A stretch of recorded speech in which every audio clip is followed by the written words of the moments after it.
Hi, Jim Fisher from Fisher Violins. Today we're going to look at changing a violin string.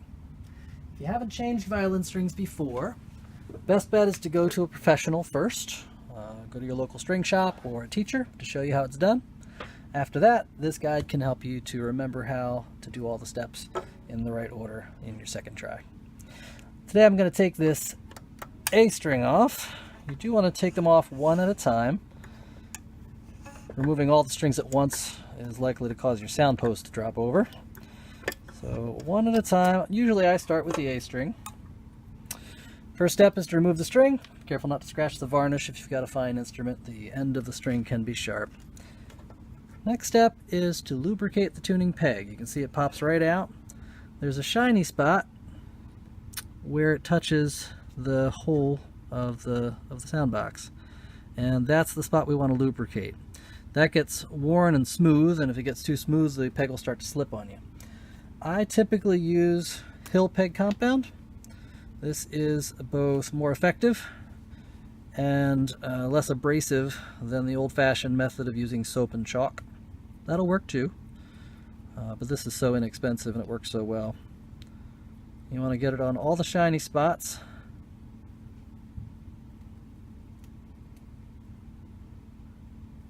Now you're ready to pop the string back in and just work it in a little bit. That's ready to go. Lubrication will both keep it from getting too tight and keep it from being too slippery. That's ready to roll. Next step, we want to lubricate the nut groove with a little bit of graphite, just from a pencil. While you're looking at that nut groove, you want to make sure that that groove is smooth, doesn't have any sharp edges, and is not too narrow for the string you're going to install. You also want to lubricate the bridge. This has a bit of parchment on so that the string glides smoothly.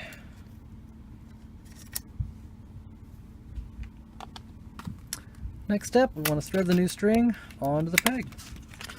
Hopefully the hole of the peg is going to be an appropriate size. If the hole is too big, or if it's too small, you're going to have problems.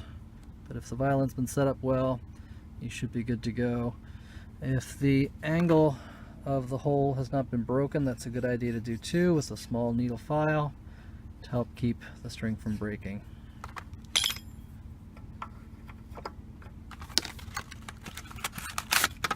Take our new A string out.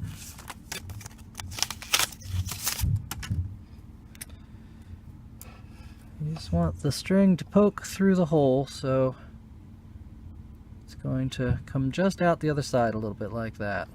Of course, we need to do it in the peg box. And then you're going to wind the peg in the correct direction. And as you can see, I'm going to go a little towards the pointy end of the peg. I'm going to wind this direction first. And now as I come around, I'm going to cross over the string that's already wound on, and now I'm going to wind towards the grip of the peg the rest of the way. That crossing over forms a bit of a knot and helps to keep the string from slipping.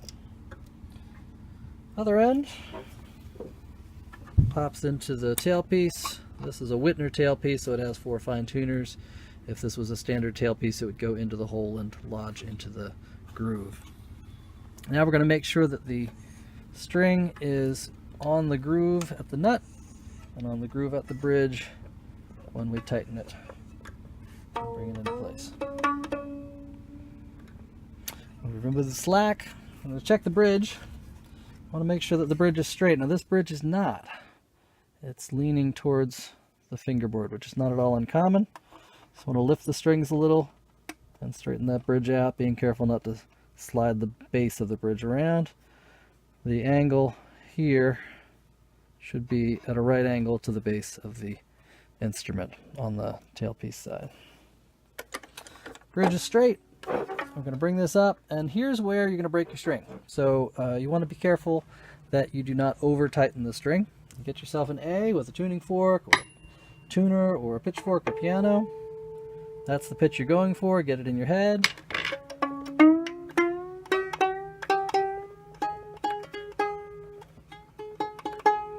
and you make sure you don't go past that pitch.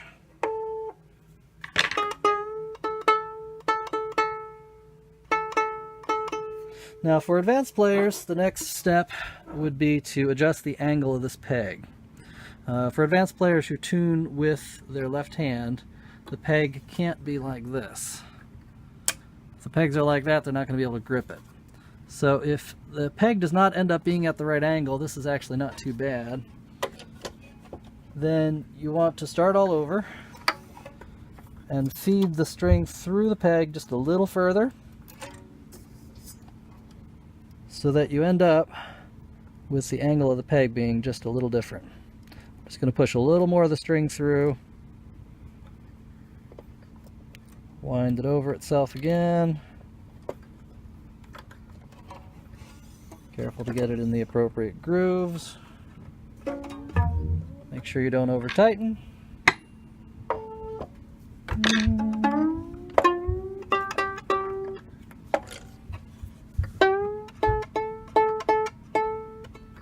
Now when the player grips that peg, it's going to be angled in the appropriate direction.